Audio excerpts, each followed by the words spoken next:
Hi guys! Welcome to my vlog. Today's video guys, tayo po ay nagluto ng makbus chicken. So ayan guys, nakikita po ninyo, naglalagay ako ng mga topping ng ating makbus. Hindi ko lang alam sa iba dyan, kung hindi niyo alam. Napakasarap na pagkain ito guys. Pagkain ng Arabic. So, ilalagay ko muna yung manok niya. Ganyan ang paglalagay.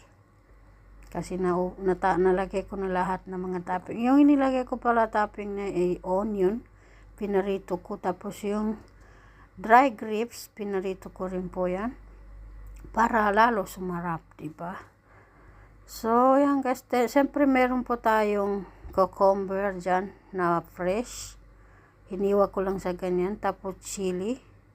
Meron din tayo soft drinks guys. So, yan po guys.